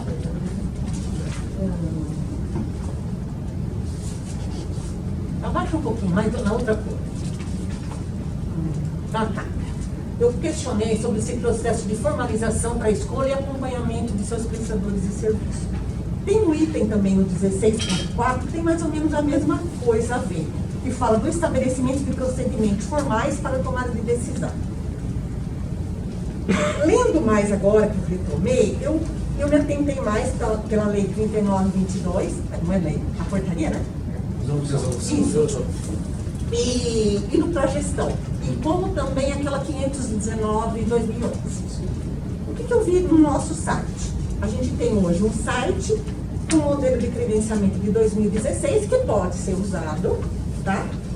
Tem a lista das instituições referenciadas, né? Como a gente falou, até que ponto a gente não sabe, né? Como diz o Douglas. No manual de procedimentos do Departamento Financeiro, não tem nada que fale sobre credenciamento e não tem nada que fale nem aqui e nem no site em outro local. No pró-gestão, fala do mapeamento, tá? Fala do nível 2, que é o que a gente pretende para esse ano. Tem que criar manuais no item, no 3.1. E um deles é a parte de credenciamento. Depois, quando fala na política de investimento, fala de apresentar critérios para escolhas de instituições e produtos. Que eu sei que vocês fazem isso. Porém, né, aí a portaria fala também, né, do MTS, fala no artigo 3º sobre os procedimentos de seleção, informações ao processo de credenciamento. E aí eu vejo uma falha até minha, porque eu já fui no conselho, isso é de 2011, não tiro a minha culpa, Isso já era para estar ali há muito tempo. A normativa é de 2011, né? Enfim, nós temos que ter isso, né? Ou na política de investimento ou no site, nós não temos nenhum lugar. Então, eu queria entender por que a gente não tem nem na política. Eu pesquisei outras cidades, algumas cidades só tem na política, não tem no site. Algumas outras prefeituras, outros institutos têm nos dois. É porque é confuso. Inclusive, É o quê? Confuso. Porque assim, a portaria define, não define como, não define a forma. Então, por exemplo, nós entendemos, e a auditoria no Progestão nível 1, porque eles tratam de genéricas, no manual anterior, entendeu que a forma de credenciamento com as atas do comitê e com a aprovação das lâminas das aplicações, porque nós não aprovamos o investimento em um fundo multimercado, por exemplo. A gente aprova o investimento naquele fundo específico com toda a discussão. Então, havia a interpretação naquele momento que isso já era o credenciamento intrínseco daquela operadora. Esse é o primeiro aspecto. O que nós fizemos? Encaminhamos uma consulta ao GESCOM solicitando informações. Qual que é o credenciamento correto? Como nós começamos agora o procedimento da pré-auditoria do Progestão, que também fala sobre o assunto, nós precisamos disciplinar qual é a forma do credenciamento correto para fazermos de maneira correta. Então, nós nunca tivemos esse apontamento, por exemplo, embora esteja na portaria. Se nós vamos fazer e vamos fazer, qual é a forma correta? Estamos nesse momento agora aguardando a informação. Eles até já deram uma resposta para a gente, mas o modelo sem nenhuma resposta. Eu vi que tem que fazer, inclusive, sobre o administrador, sobre o gestor, não é isso? Então, mas nós temos isso no comitê. Então, mas... Pode ser que a publicação não tenha sido realizada, mas nós tínhamos isso. Agora nós estamos aguardando. Vamos fazer a publicação, vamos dar transparência, vamos colocar no portal o quê? É isso que a gente está aguardando. Por exemplo, a gente que chegou agora, a gente vai credenciar esses fundos estressados? Mas como as outras cidades que têm esses fundos estressados fazem? Vocês perguntaram? O que acontece? Vocês perguntaram para eles? A gente pensa no nível de detalhamento que a gente tem de informação, a gente acha melhor não publicar. Porque a gente não vai credenciar ninguém de fundos Tudo bem, mas eu estou só assim. tentando responder para você. Algumas cidades que eu andei pesquisando, que é Ubatuba, Jundiaí, Indaiatuba, enfim, eles têm o credenciamento, com esse credenciamento, é o nome de todas essas pesquisas, depois eu até mando o link para você. Não, é o modelo. Eles querem assim, eles querem que a gente veja o risco, veja a instituição. O histórico do administrador, do gestor. Uma ata de comitê junto com a decisão de conselho, se parar para pensar, o nosso em essência está melhor que o deles. Não quanto à forma, mas com a essência que passa pelo comitê, passa pelo conselho, não tá ruim não. Não tá ruim, mas eu acho que vou pode responder para melhorar. vocês assim muito abertamente, porque eu tive essa conversa com eles a semana passada. Isso é uma posição pessoal minha. Eu tenho que assinar como gestor no credenciamento. E eu assino qualquer credenciamento de 2019 para cá da minha gestão. E essa é a pergunta que nós fizemos com o SPF e do CADIPREV, GESCONSUL. Se eles disserem que para a gente estar regularizado, eu preciso assinar o credenciamento dos fundos estressados, eu não vou assinar como gestor. É essa a nossa dificuldade. Se falarem para a gente, você pode fazer da sua gestão para frente, ok, está no site semana que vem. Se eles, claro, de acordo com o processo. A nossa discussão é, provavelmente Ubatuba, Jundiaí ou qualquer outro que você tenha pesquisado, não tem a quantidade de fundos estressados que nós temos, e eu vou afirmar para você que não tem, porque ninguém tem. E além disso, Só não tem nenhum, né? eles fizeram esse processo provavelmente por algum motivo. Lembrando que muitos desses institutos não têm o processo de eleição dos gestores como nós temos, gestores e conselheiros. Então eu não vou entrar muito no que os outros fazem e o que fazem. Eu estou assim, a gente vai regularizar essa situação, lembrando que não houve nenhum apontamento da gente em nenhuma auditoria da Secretaria de Previdência nem do Tribunal de Contas e nem na auditoria do Progestão nível 1. Então a gente está preparando agora para o nível 2, que deve ter alguns apontamentos. Um deles foi em relação a outros assuntos, que é a assinatura da ata do comitê pelo Conselho Fiscal, mas que foi apontado agora, porque anteriormente não foi apontado. Isso é por conta do novo Progestão, a gente até discutiu isso no grupo, mas enfim, eu estou deixando claro para o Conselho que, se nos informarem que eu posso até publicar os investimentos, que nós já fazemos, está tudo lá publicado, sem eu precisar credenciar as gestoras e administradoras que estão com o processo judicial, ok, eu assino. Se eu tiver que fazer um credenciamento pretérito desses, eu como gestor claro, não assino. André, isso daí não é na sua gestão. Inclusive eu estava vendo o Ártico, como chama aquele lá? Ártico Florestal e Energia, nós temos, não temos? Então, são eles, são dois deles. Eu vi que Jundiaí também tem. Então, assim, eu achei uma falha minha de não ter visto que deveria ter acontecido isso, como sendo já conselheiro de 2017, né? Mas não teria que estar colocando aqui, já que nós estamos programando para 2021, alguma coisa sobre essa elaboração? Eu posso fazer um adendo? Houve uma reunião do Conselho na gestão passada, da qual nós fazíamos parte, e nós discutimos exatamente o credenciamento. E naquela reunião, e você foi falando e foi passando um filme na minha cabeça. E naquela reunião foi discutido o fato do credenciamento nos trazer um problema.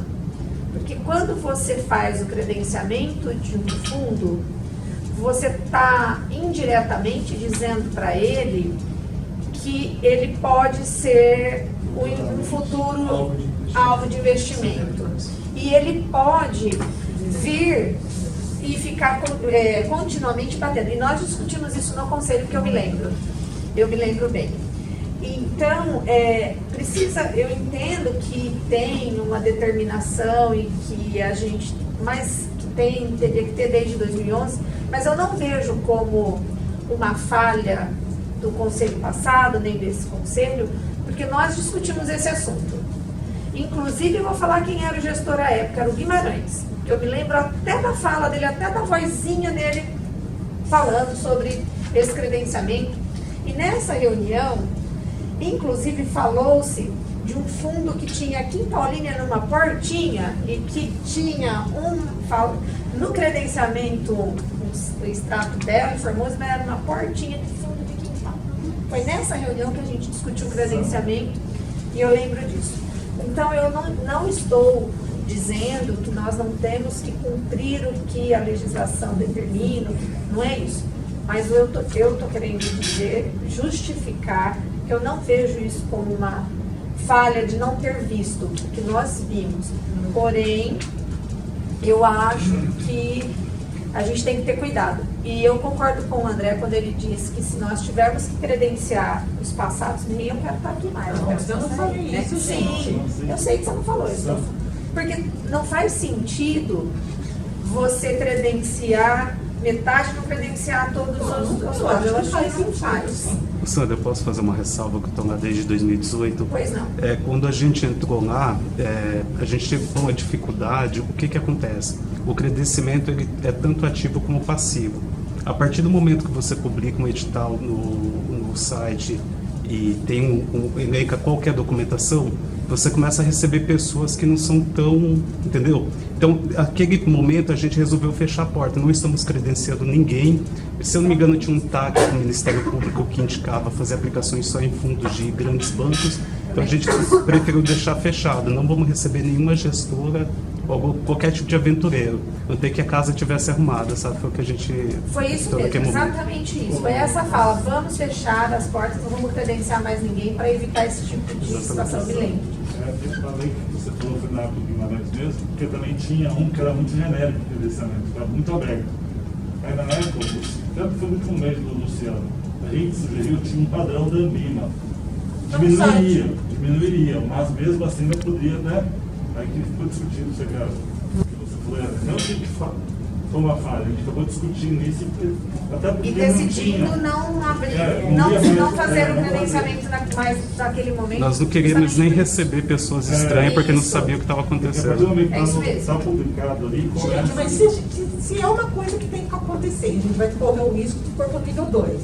A gente vai ter que Não, mas a enfrentar. gente, não, mas a gente Não, mas é exatamente essa discussão, Eliette. Então vamos lá.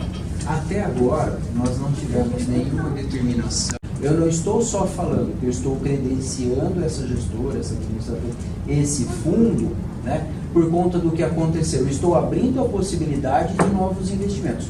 Fundos esses que estão sendo investigados em ação civil pública pelo Ministério Público, estão na Polícia Federal. Então, assim, eu como gestor não vou credenciar. Mas não falaram isso pra você, que você vai ter que assinar, falaram? Não, então, a gente não tem a Tem resposta aguardando a ainda. resposta, né? Por isso que não está. No momento oportuno, havendo isso, a gente volta a discutir. Olha, o credenciamento vai ser em conformidade com o que está, porque nos disseram que está certo e atende a portaria. Ele não está certo, ele tem que ser dessa forma. Agora, eu já estou apertando. Se a informação for que eu posso simplesmente relacionar na carteira, deixando ele fechado para qualquer avaliação do instituto, ok. Se disser que o credenciamento vale para o estressado e para o novo, infelizmente a gente vai ter que rediscutir essa questão. Eu não assino o credenciamento Claro, nós de vamos fundo apoiar público. você, com certeza. Então, assim, a gente está nesse momento agora. Então, exatamente por isso, Eliette, é algo que a gente pode discutir para o futuro, mas não acho que agora, nessa política, a gente deva mencionar. É por isso que eu perguntei, por porque eu achei que conta tinha que disso. constar alguma coisa aqui. Eu acho que um ponto que pode suprir o que a Eliette está mencionando e que a gente vem discutindo é que desde com a resolução 4695 de 2018 foi publicada a lista exaustiva de instituições financeiras que podem operar como administradores ou gestores de fundos de investimento, né? Então você tem uma lista de que são os principais bancos do país, tem uma série de instituições que estão lá, que está no nosso site esse arquivo, né? Que ele é anexo à resolução, que de repente a gente pode fazer a nível de política de investimento é mencionar aquilo que nós já fazemos, que é o quê? Qualquer operação de aplicação de recursos necessariamente passa por instituições que são administradoras ou gestoras que constam nessa lista exaustiva, que é o que a gente já vem fazendo e desde 2019, pelo menos, que é o tempo que a gente já está lá. Então, de repente, a gente pode citar isso como uma referência, né? Não que a gente vá se comprometer a fazer um credenciamento, Assim, baseado no quê? mas a gente pode mencionar na política Isso. que as aplicações são feitas respeitando o processo deliberativo, ou seja, trazendo ao conselho para discussão de deliberação, e que necessariamente a administração ou a gestão vai passar por instituições que constam nessa resolução. Então a gente, de certa forma, está formalizando o procedimento e criando uma referência de Eu acho instituições melhor. financeiras. Senão não vai ficar sem nada, assim, da onde vai partir? Onde que tem alguma coisa? Excelente sugestão do Bruno, acho que a gente tem que Perfeito. relacionar mesmo, lembrando que eu acho que seria interessante todos lerem os arquivos e pesquisar todas as empresas que estão na lista exaustiva. Vocês vão ver que não tem só empresa boa. E aí a gente volta para a questão do credenciamento. Se eu credenciar tudo que está lá, eu estou dizendo que todos eles podem trabalhar com a gente. Eu garanto que se vocês lerem, vocês vão ver que a gente não quer trabalhar com aquele pessoal. Então, assim, eu acho que a gente tem que ter um certo cuidado, Eliette. Não foi feito no passado, ok, de repente deveria ter sido feito de alguma forma em 2011, 2012, não foi feito. A gente observa essas coisas. Mas, quais são os nossos parâmetros? Apontamentos. Auditoria da Secretaria, ninguém falou nada. Tribunal de Contas, ninguém falou nada.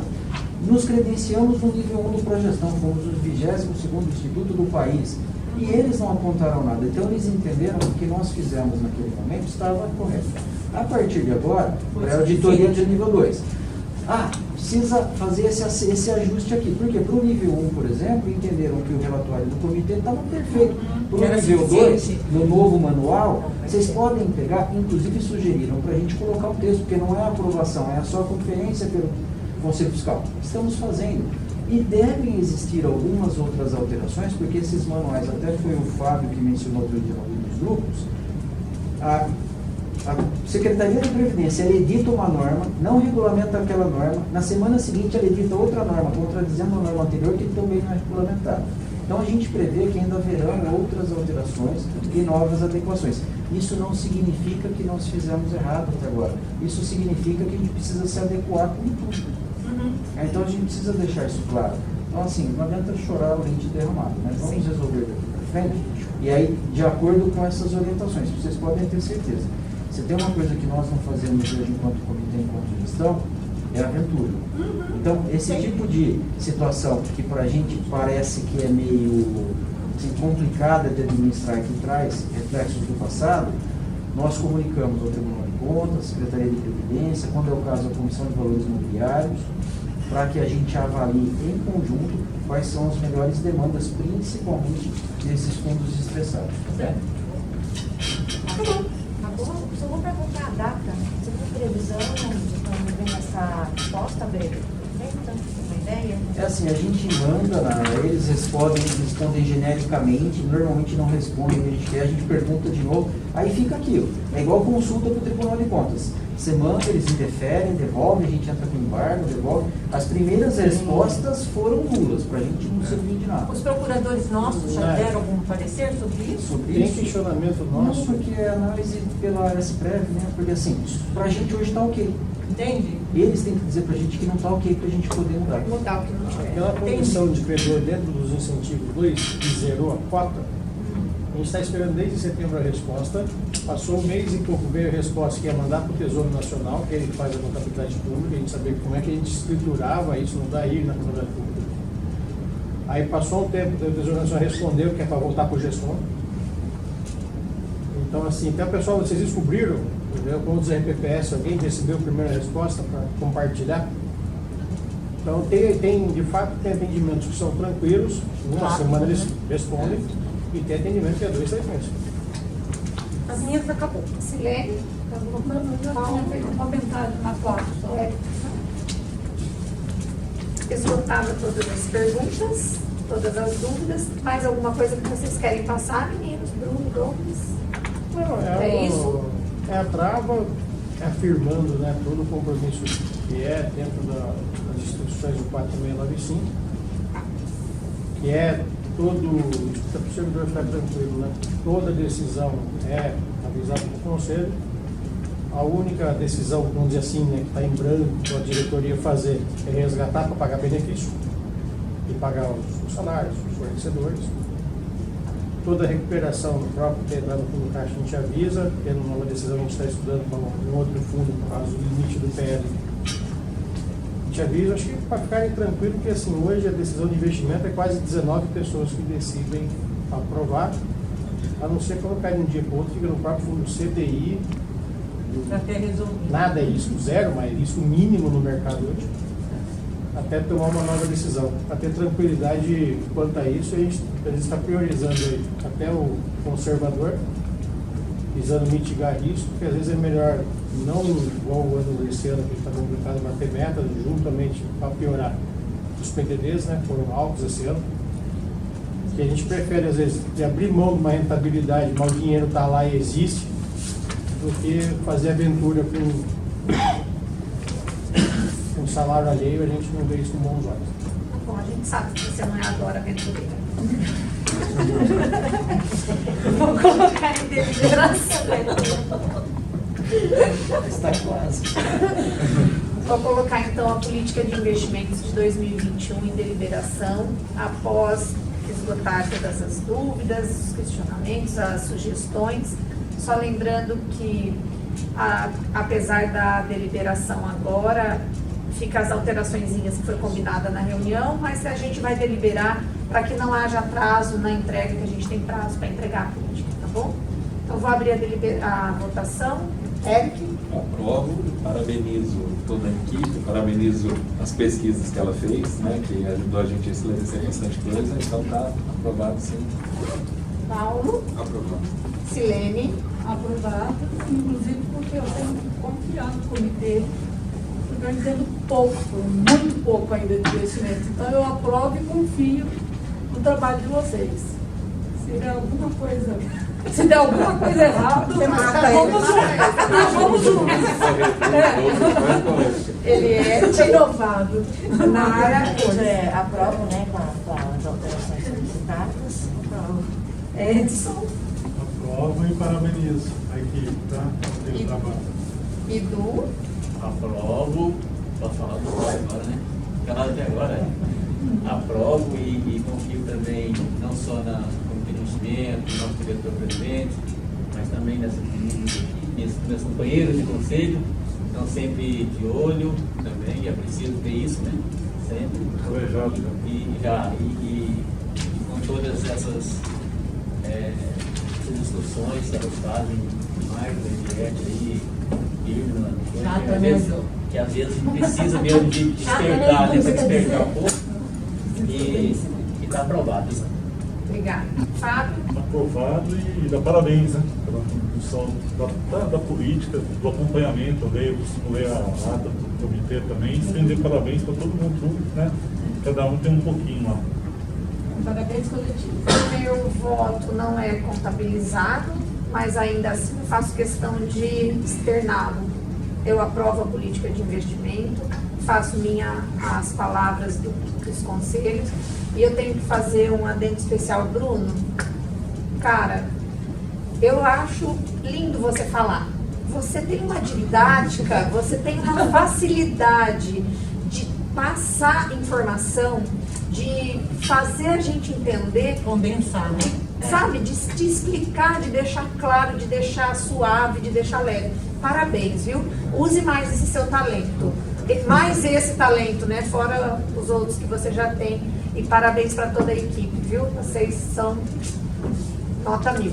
Obrigada, viu, gente? Obrigada mesmo por cuidar com tanta dedicação, empenho, afinco do patrimônio que é de todos nós, né? Nosso, de mais 5.000 e tantos servidores. Obrigada, viu? Fazer um nosso amigo Pequetinho e veio mandou o Paulo da reunião passada. Da fala de 2018. Não, o Adelson é uma figura assim que nós vamos colocar um quadrinho de funcionário do Eu mês. fico mais nos líquidos. Que bom que sua cabeça é boa. Não, meninas, Péssima. vocês são ótimos, viu? Obrigada mesmo. Meu peso ficou menor. Ó, no item 3, nos assuntos diversos, a gente ainda tem 4 minutinhos para dar o nosso horário. Eu queria sugerir que nós discutíssemos os andamentos das próximas reuniões. Tendo em vista a pandemia que nunca acabou. Tá vindo a segunda onda. Não tá vindo segunda onda nenhuma, gente. A primeira onda não passou, não acabou, sabe? Então não tá vindo uma segunda onda. Na verdade, eu acho que um pouquinho dessa perda do medo que as pessoas tiveram, esse afrouxamento, esse relaxamento, acabou que agora evidenciou-se novamente os casos. Ainda que o município de Paulínia esteja numa situação um tanto quanto confortável na relação que diz na ocupação hospitalar, na ocupação da UTI, nós não tivemos um aumento nem significativo das internações. Os boletins diários estão aí para mostrar isso, que as internações continuam estáveis, não zerou, mas também não cresceu. Porém, como todo mundo sabe, eu sou da área da saúde, trabalho numa unidade básica. O Paulinho, além de trabalhar no hospital, é do DESVT, é da saúde do trabalhador. A gente tem uma preocupação com a segurança de todos nós, e principalmente das nossas amadinhas, do nosso amadinho ali que não gosta de falar que ele é da idade boa, mas ele também não. Mas a gente tem um cuidado. Na verdade, a gente tem um cuidado com todos, porque se acontecer qualquer coisa com qualquer um de nós, vai sempre ficar para os outros a preocupação. Foi na reunião, foi porque saiu de casa para ir na reunião, foi no transporte, sabe? E aí eu queria trazer para vocês o que vocês pensam sobre isso nessa atual situação. Se vocês querem fazer a segunda reunião de dezembro presencial ainda, para esperar até o dia 14 e ver como é que está isso nesses próximos 13 dias que faltam. Se vocês querem voltar para fazer de forma remota, virtual, o que vocês estão sentindo? eu estou externando a minha preocupação e a do Paulo, a gente conversou um pouquinho ontem, porque nós somos da área e a nossa obrigação cuidar, zelar pela saúde de todos, né? Então, senão a gente não estaria cumprindo com o nosso papel. Por isso eu queria trazer isso para discutir com vocês. O que vocês acham? O que vocês querem fazer? Eu vou fazer aquilo que a maioria achar que é mais apropriado. Querem esperar até dia 14, aí a gente define para janeiro, querem fazer remotamente já, estão inseguros, estão preocupados. Gente, é muito normal e a gente tem que expor. Pois não, Fábio? Sugestão, né? A pauta vai ser uma pauta praticamente sai dia 8, dia 9, na quinta, sexta-feira, né? Acho que um dia antes, depende como for lá, que a gente, né? De hoje para amanhã pode se explodir tudo, né? Porque conforme está o nível de internação, né? Vocês sendo da saúde, vocês também sugerindo a gente até mudar. E de janeiro, programar uma data já como virtual. Se por acaso é melhor a gente fazer presencial. Tá, então você sugere que a gente mantenha presencial e se piorar muito, a gente até faz virtual. até sair alta, se dá, Uma dia boa da ata, né? É uma boa ideia. Alguém quer colocar mais? Quer falar uma? Não, eu acho que essa questão de até sair a ata é interessante. Hoje eu já vim preocupada, Eu sei. certo? Eu já vim um pouco preocupada. Porque além da idade avançada, né, que infelizmente está tem outro jeito, Melhoridade.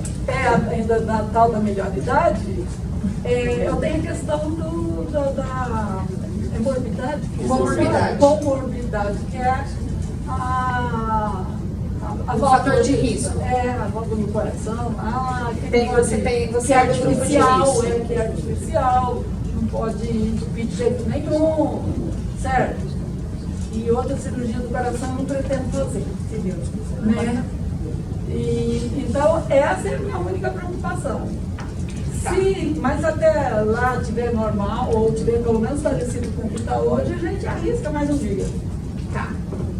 Mas E graças a Deus vai estar. Eu acabei externando lá no grupo essa preocupação, perguntando para vocês dois a situação de Paulínia, porque além de guarda eu sou dentista e eu recebo alguns boletins do CFO e do CRO. Como eles pegam dados de outros locais, eles estavam recomendando a gente a aumentar os cuidados e a diminuir os atendimentos, voltar para ser aqueles atendimentos mais emergenciais, por isso que eu até coloquei ali. Mas a sugestão do Fábio foi perfeita. O andamento da cidade, o Paulinho e a Sandra vão saber, e até lá na publicação da pauta a gente tem uma posição melhor. Mas o que vocês acham, meninos? Vou ter uma sugestão para a gente. Porque na próxima reunião, que estão falando que vem, eu monto o calendário, mando para vocês uma ideia, né? Aí já... Então tá bom. Então ficamos combinados assim. No momento em que eu for publicar a pauta da próxima reunião, eu já coloco lá, antes de publicar, eu falo, pessoal, a situação de Paulínia tá essa, sugiro isso, sugiro aquilo, e aí lá a gente decide antes de publicar a pauta se vai ser virtual ou presencial. Até porque, vou já deixar isso bem claro na gravação, não tem nenhum servidor acompanhando presencialmente a reunião. Então, nós não estamos cerceando o direito de nenhum estar aqui, porque nós já estamos aqui há mais de um mês, há 2 meses nós voltamos aqui presencial, e nesses 2 meses, exceto pelos funcionários do Instituto, ou pelo Conselho Fiscal que participou de uma reunião, e da Márcia, que veio numa reunião que não era, nenhum servidor participou. E isso não é uma crítica, eu entendo a preocupação de cada um de não vir. A participação sempre é muito, né, mínima, mas agora nesse período está menos ainda. Então, para o servidor, eu acredito que isso não vai ter grandes alterações, interferências. Então, combinados que na próxima reunião a gente determina se vai ser virtual ou presencial, tá bom? Tá, gente. Muito obrigada a todos. Quer falar? Desculpa. Não, fica à vontade, pode falar. falar. Nos assuntos, né? Não, pode falar. Eu ia deixar para a gente pensar para a organização do ano que vem, principalmente em relação às pautas, como algumas questões a gente já sabe que elas se repetem, né? No próximo ano, eu pensei que de repente a gente não conseguiria, e de repente o Fábio pode ser. Dentro daquele mês, a gente já sabe, vai ter alguns assuntos que vão ter que ser discutidos dentro daquele período. É um cronograma, porque eu acho que é mais fácil para a gente, enquanto conselheiros, se organizar e até no levantamento de estudo, torna mais rápido. Você sabe que você tem aquele período, né? Você se organiza para, sobre aquele tema e assunto, estar se dedicando melhor. Cita aí um exemplo, tipo assim, Ó, vai repetir, provavelmente. política de investimento. Política de investimento, cálculo atuarial. Agora no começo de ano, não sei se a gente vai ter. Tem algumas coisas fixas. Outras coisas não são. Mas eu acho que Um relatório. o relatório de governança. Isso. De Tem repente, outras os coisas que não contratos, tem prazo, talvez tem outras sim. que tem. Acho que a nada está seguindo aquilo que a gente tem prazo marcado. É. Entrega do DRA, que é a avaliação material, a apresentação do fechamento das contas, por conta do envio do balanço para o Tribunal de Contas, política de investimentos, que até o dia Plano de trabalho. Então, mas tem algumas coisas que não tem data. Então a gente monta e apresenta. Tem outras coisas que tem data. Eu acho que a Nara está se referindo mais a isso. Porque, por exemplo, no início do ano a gente vai rediscutir a história da avaliação atuarial, porque assim, o atuário já fez os primeiros estudos, que a gente tinha tratado de fazer uma reavaliação atuarial agora nesse segundo semestre por conta do aumento, mas foi um ano atípico.